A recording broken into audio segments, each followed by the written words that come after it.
दंगा मामले में दोषी करार दिए गए हैं सज्जन कुमार। दिल्ली कोर्ट से सज्जन कुमार दोषी करार दिए गए हैं। ये बड़ी खबर। इस बीच सरस्वती विहार हिंसा मामले में दोषी करार दिया गया है। सज्जन की सजा पर अब 18 फरवरी को बहस होगी। क्या सजा होगी ये 18 फरवरी को पता चलेगा, लेकिन फिलहाल सज्जन कुमार दोषी करार दिए गए हैं। सरस्वती विहार हिंसा मामले में दोषी करार दिया गया। सिख विरोधी दंगा जब 84 में हुआ था, उस वक्त सरस्वती विहार में भी दंगा भड़की थी। उस वक्त सरस्वती विहार में भी जो सिख समुदाय के लोग रह रहे थे उन्हें मारा गया था, उनका कत्लेआम हुआ था।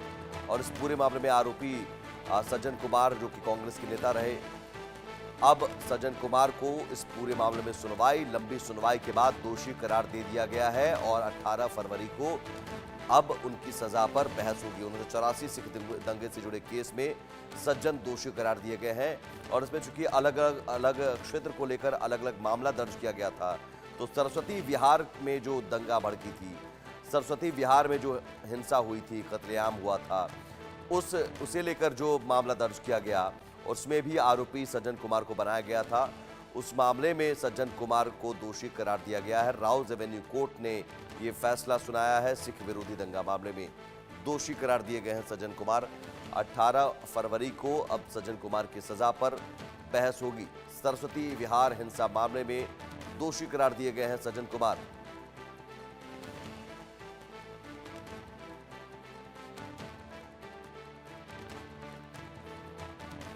संभव शर्मा हमारे साथ जुड़े हुए हैं। संभव, इस पूरे मामले को जरा विस्तार से बताइए। और इतने लंबे अरसे के बाद अब जाकर दोषी करार दिए गए हैं सज्जन कुमार, क्या सजा हो सकती है 18 फरवरी को जब सजा पर बहस होगी तो? जी बिल्कुल।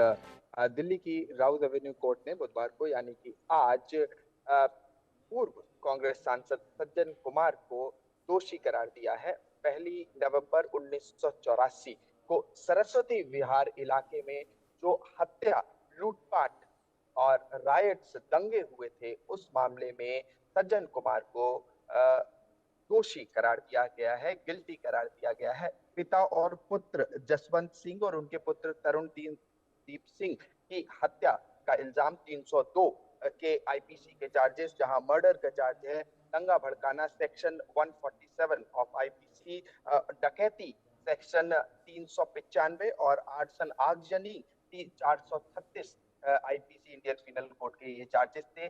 सज्जन कुमार के खिलाफ लंबा मुकदमा चला।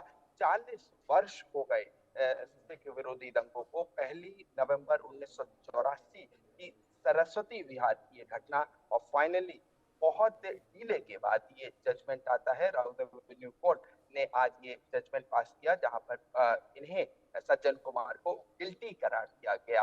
और बात साथ ही साथ ये भी है कि एच.एस. फुल्का जो प्रोसिक्यूशन जो वकील थे यहाँ पर और जो सिखों का केस लड़ रहे थे, तो उन्होंने ये आर्गुमेंट्स दिया कि डिले हुआ है, लेकिन यहाँ पर न्याय मिलने की उन्हें उम्मीद है। और साथ ही साथ 18 फरवरी को कोर्ट क्वांटम ऑफ पनिशमेंट की, उन्हें क्या लाइफ इम्प्रिजनमेंट दिया जाए या डेथ पेनल्टी, या इन चार्जेस को, जो चार्जेस अभी मैंने पढ़ के बताए, इसके तहत क्या पनिशमेंट मिलता है, ये देखना होगा।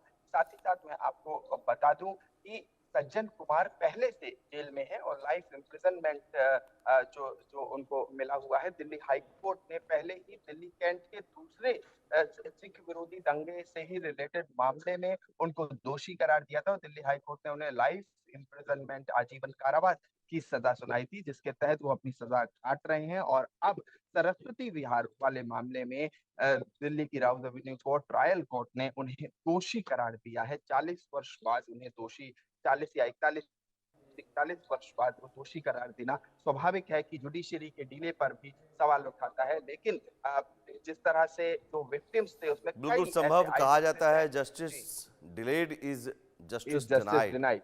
जी तो ये 41 साल बाद सज्जन कुमार को दोषी करार दिया गया। और आप जिस पुत्र का आप जो नाम ले रहे हैं, उनके परिवार वाले, ज़रूर उनकी जो आगे आने वाली पीढ़ियां होंगी, आज ये फैसला सुनी होंगी, उन पीढ़ियों के लोगों ने सुना होगा कि इस मामले में अब जाकर दोषी करार दिया गया है।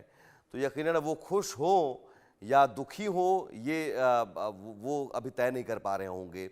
और यही वजह है कि बार बार यह जी अपील की जाती है कि मामलों में तेजी लाया जाए। 41 साल बाद दोषी करार दिया जाना और अभी 18 फरवरी को बहस होगी सजा पर। आप देखना होगा क्या सजा मिलती है, कितनी सजा मिलती है। बहुत शुक्रिया आपका संभव तमाम जानकारी के लिए।